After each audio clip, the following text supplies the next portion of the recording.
And I am delighted to have on the line now Sarah Haboubi, who is involved in the Dyslexia Association, and she is participating in Dyslexia Awareness Week. And Sarah has a particular method for helping students and children who are suffering from dyslexia a better way to cope and a better way to learn. And she's also going to tell us about the hidden talents of people with dyslexia. Good morning, Sarah. Good morning. How are you? Not too bad. Well, it's sunny up here in Dublin. How's it in your part of the country? We're lucky. We've got some sunshine too, thanks. I just want to say I'm actually not part of the Dyslexia Association. I beg your pardon. That's okay. And are you associated with them, though, in terms of working with them to help promote better techniques for helping people? No, I actually work directly with schools and Right. with parents. Right, okay. And in relation to dyslexia, Sarah, I know when we were talking previously about this whole area, people have a misconception of dyslexia. It's almost like considered a disability by a lot of people, and people suffering from, particularly children. Life is hard for them in mainstream education on occasions, depending on the degree with which they suffer from the condition. But you have developed techniques to help alter that. That's right. For many years, it was seen as a learning disability, that the child was incapable of learning. Mm-hmm. And, particularly with things like spelling and reading, and obviously they're such vital skills to have in everyday life. They affect absolutely every single subject. So it was seen that because they were missing, that everything else then was obviously not working as well in terms of their learning. But actually, in reality, what's happening is the fact that everybody's brain is wired differently. We have a one-size-fits-all education system, and not everybody's brain can learn the way that they're taught. So if we can find another way, which actually very luckily I have, and it was through the work of an amazing lady called Olive Hickmott in the UK, who is dyslexic herself, and she overcame her dyslexia using this. When I met her, I was just blown away by really the simplicity of it. And it's really approaching learning from a completely different point of view, rather than looking at someone as being learning disabled. You're looking at them that they have a learning difference, that they learn differently, therefore they must be taught differently.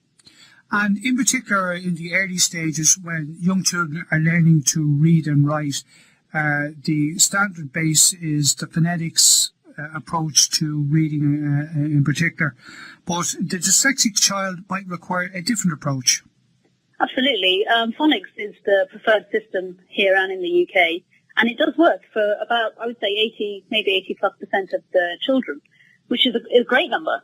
But for some students, just using that sort of step-by-step, mainly auditory approach doesn't actually match the strength inside their mind, which is predominantly visual. Mm-hmm. We know that a lot of dyslexic people are big picture thinkers, which means that they see things from a different perspective. They're brilliant at problem solving. They are able to see solutions that other people can't see because they're, well, to use an overused expression, they're out-of-the-box thinkers.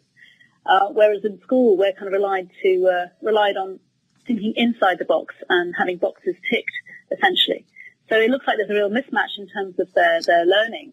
And actually, quite often, their obvious intelligence and ability, they're normally brilliant at other things. That could be maths, it could be science, it could be sports, art, music. They normally have huge advantages over other people because of the way their brains work. So if we can use that, we can actually help them learn to read and write in a completely different way with the same outcome, that they can read and write. So you've looked at the way that the dyslexic brain behaves, and your developed, or concepts have been developed to harness that effectively and to bring a different approach to the learning.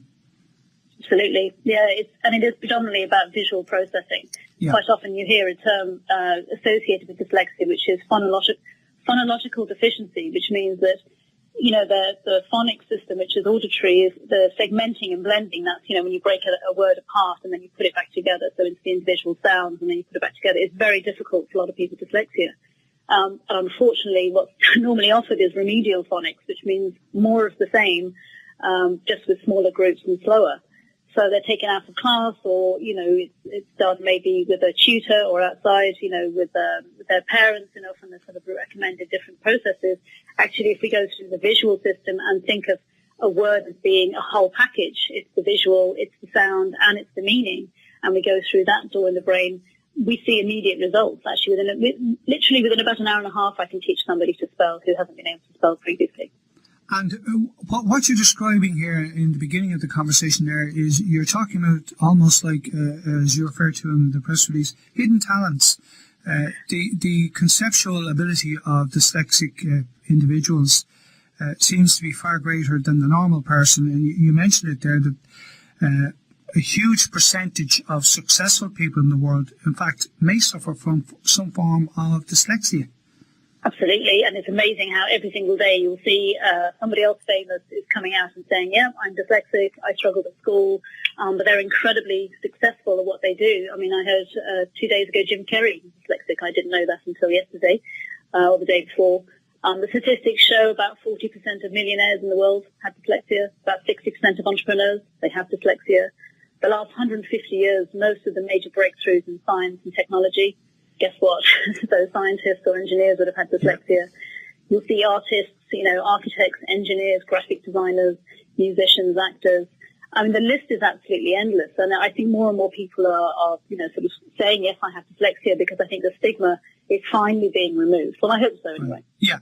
And perhaps the next step then is to create a more mainstream approach, alternative for the dyslexic sufferer, and I use that word in the sense just merely to identify that cadre of people who suffer from it, not as a label as such.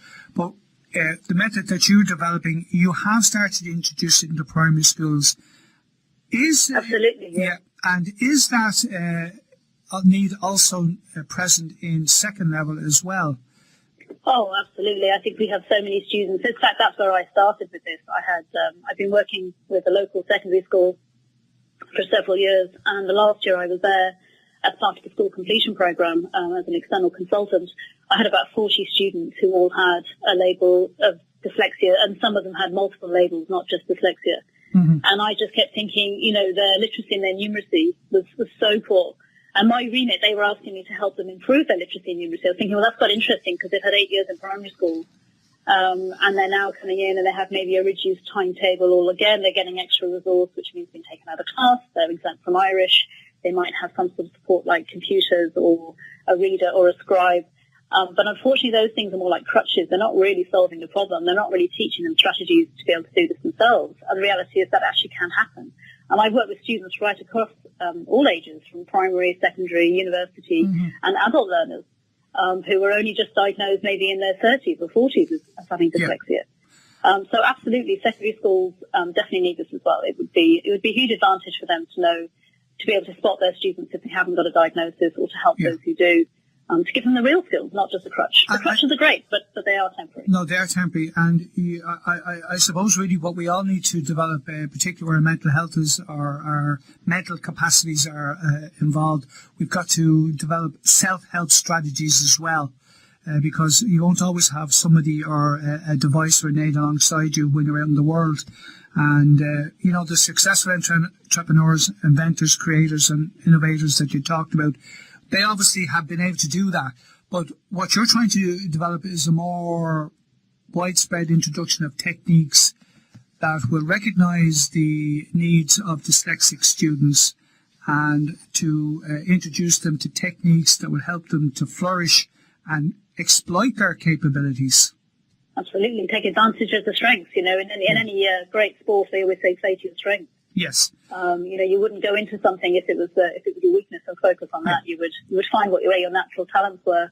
Unfortunately, reading and writing is such a key part of everyday life that it can impact even things like maths, like problem solving. So mathematical techniques might be perfect, but when you have to sort of extract the maths equation out of the English sentences, it can often look as if the person's struggling with that. So we definitely need to help them overcome those disadvantages, but not by focusing on them. But it's interesting because our sound engineer is listening to you here, as we all are, with great interest. And he's asked a question here. Ben has just passed me through a question here, and he's very interested in what you think of this. Mm-hmm. You're talking about this, introducing a special system for people with dyslexia based on visual and spatial elements to it to help them understand and read better and so forth. Would it not be maybe more sensible, because I have to say I respond better to visual stimuli and learn and retain information better that way.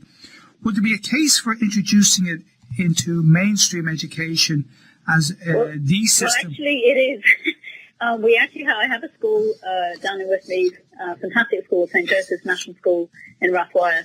And in 2013, they offered to pilot this across the entire school in all mainstream classes, not as a remedial process. And they've been using it incredibly successfully for the last 4 years. So it has replaced the... No, it doesn't replace. It actually adds into. Phonics is here to stay. We're not going to replace a system that works for 80% of the population. Right. But what you do want to do is you do want to give teachers, and by the way, a study was done last year that showed 97% of primary school teachers feel ill-equipped to deal with dyslexia in the classroom. So they're the ones who see it first. They would be the front line.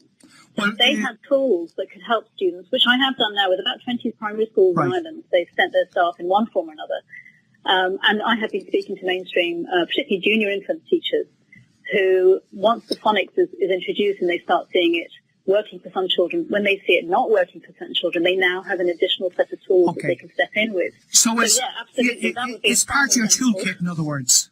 Absolutely. Yeah. So rather than either one or the other, as you already point out, 80% of people do respond to phonics, and I have to say my own kids were in that population. But I also do know that people with enhanced visual and spatial and visual skills, if you can introduce additional techniques to help them to exploit that gift, well, why not, you know? Absolutely, absolutely. And we see it working very, very quickly. As soon as it's that old adage of, definition of insanity is doing the same thing over again, expecting a different result. Different results, yeah.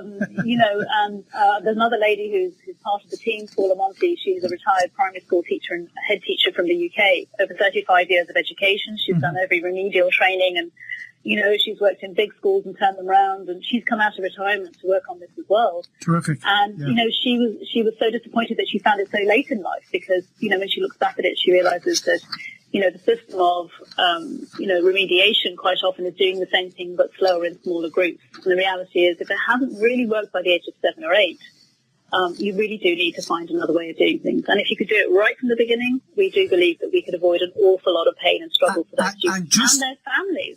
And that's the very point I'm going on to next, Sarah. You talked about the early identification. The sooner you can get to understand your child's, and I call it a difficulty at first because the mainstream is phonetics, and if they don't fit that box, we've got to understand that maybe they think differently, and how do we help that child going forward? So one of the first things, I suppose, for a young parent, and we've got a lot of young parents in this area, young children, and dyslexia itself.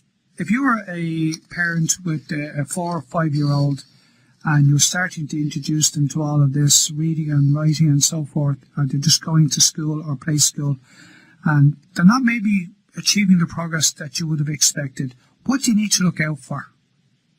Well, there are some sort of classic symptoms, and I don't want to jump in too quickly with assessments either. I have a bit of I like the saying, which is labels are for jars, not for people. And right. Although the label quite often is very useful to get additional help and resources, it can also limit people. So I wouldn't be too hasty of getting a label too early with a child. But some of the classic symptoms would be things like letter and number reversals. A lot of children do that, and they do eventually grow out of it. But the key is to keep looking at it to see if you can, help them to correct that. And if it still happens, way after, again, the age of, sort of 6 and 7, if there's still lots of reversals, if the handwriting is really all over the place, they're finding it difficult to form letters. If they're reading, say, for example, if they start to learn words, if they're reading a book and they see one word and they segment and blend it and they get it right, and then on the next line that same word appears and they can't recognize it. It's as if it's a brand new word. So even a word like the, for example, how many times do you see that word on a page or in a book? And every time they look at it, it's as if it's a brand new word. So what's happening is the words are not transferring into the visual memory. They're just constantly looked at as being brand new words every single time, even though they've just seen them. So that's quite a classic symptom as well. It's like there's no memory of the word. They look at it, it's brand new, they have to keep segmenting and blending, and of course that then slows the reading process down, it becomes very stilted and very laborious, and they can really lose interest in doing it quite quickly, and it can be a bit of a struggle. They can also be highly stressed when they come back from school, in fact they've been concentrating and focusing so hard all day, They can come home absolutely exhausted. And of course, little kids, when they go in, they are still very young. Yes. And it's an awful lot to ask, I think, for 6-year-olds who are sitting for 6 hours every day. But again, you'll notice them to become even more stressed. And when they're more tired and more stressed, the symptoms actually exacerbate as well. So that's something to watch out for. Okay, so what you're saying is don't label them too soon, but just to be aware perhaps. And if the situation doesn't improve, would you then seek help from the school? Would that be the first part to call? Or? I think definitely talking to the teachers always useful. Teachers normally have, if they've been in the profession for long enough, they're normally extremely good at pinpointing the children that they know. They can start to see those early signs, but they're not allowed to diagnose. But they're not. Okay, so that has to go. Fair enough. But I think you can talk to a teacher and go, what do you think? But I think parents tend to notice things a lot quicker because obviously they're not in charge of a classroom full of students. They've got their own, and their own is the most important and the priority. Yes. And what they can do is, we realized that there was a bit of a gap in terms of being able to help parents all around the world actually with this. So we have an online training that is just a very short program. It just gives a really good idea of the background of it and the basic skills for helping to develop mental imagery, but also to control anxiety and stress. And quite often people's learning, even if they don't have a learning disability, can go out the window when they're stressed. I know I went completely blank in an A-level once. It was my first A-level. It was my favourite subject, best subject. And I was so worried and so wound up when I looked at it, I thought they were doing it in Greek.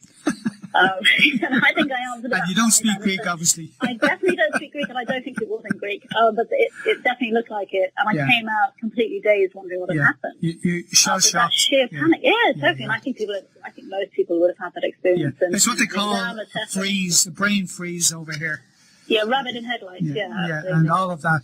But I suppose there's a few things to pick out of what you're saying there. If you have a concern about your child, talk to the teacher. If it's a serious issue, you will be able to get onward referral.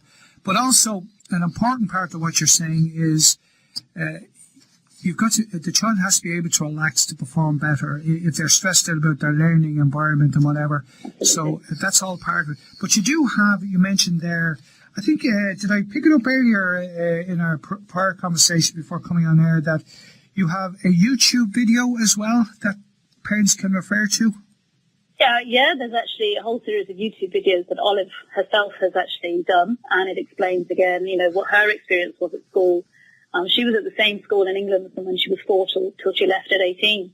And, she laughs because she says, she was always been told, or her parents rather have always been told, if only her spelling, and her reading would improve, as if they had nothing to do with it. And it was only after she left and she was in her 40s that she actually discovered that really good spellers actually could see words inside their mind's eye. And it's something that if you are a good speller, you take for granted. And it's something that if you're not a good speller or you have dyslexia, you don't realize that's what you're supposed to be doing. So it was from that she actually developed the system. And she talks an awful lot about that on her YouTube clips that are on my website.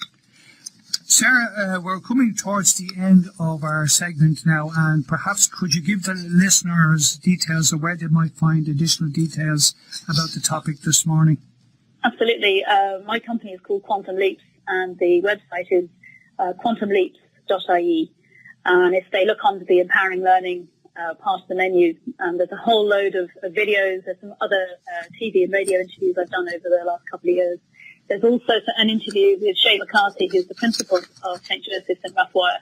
It's about a 10-minute interview, and it talks about why he went looking and how he found me, and the results that they've had in the school as well as talking to a mainstream class teacher and an SNA. So they're all free. They're all, you can have a look and you can have a listen to what those educators have been talking about. And there's also access to the online training, which for the month of October, because it's Dyslexia month, we're actually giving a special deal, which is all 3 courses on spelling, reading and handwriting for under €100. And it will really give people some amazing tools, particularly as children are starting school or if they've just had a diagnosis. It's going to give them some great tools to work with them at home. And there's also a meeting, I believe, that you're holding a course, a conversation about mental imagery and learning diversity in schools, and that's taking place next month? It's actually taking place next week. It's the 11th. Next week, I thought November. I beg your pardon. It's the Mullingar Park Hotel. It's for principals and teachers. Yeah. Shay McCarthy is going to be alongside me giving that talk. Right. You know, we really want to get this out there because he's had such amazing success in his school. He really wants to share Right. the experiences in school. And we're running another training, luckily, actually at his school. So teachers and principals get to see it in action in the mainstream classes, and they get to talk to the students. And that's, again, your company is quantumleaps.ie. So, folks, if you want to reference this and dig more into it, Sarah has that company there with a lot of additional material for you to look into. Sarah, I want to thank you very much for coming on. You're very welcome. And thanks, Charlie. hopefully, I say this will be of great benefit to any of our listeners, their children, or even adults who may be suffering from dyslexia. Look, it's never too late to learn, as they say. Well, Sarah, thanks a million for that. We'll keep in touch on that, and good luck with the programme. Thank you very much. Thanks for having me on. Take care now. And that was Sarah Haboubi, who is director of quantumleaps.ie, which deals a lot about dyslexia and how to cope more successfully with it and to exploit its hidden talents as well. So there you go. Very good. Interesting. No, it is one of those conditions that, I mean, for years, you hear all the stories how people felt, they lost out on education, because of that condition. And like now it's been recognised that, you can do far greater help nowadays, though. There is better help, and you can do something about it. Yeah, it's a much more structured approach. Just before we go to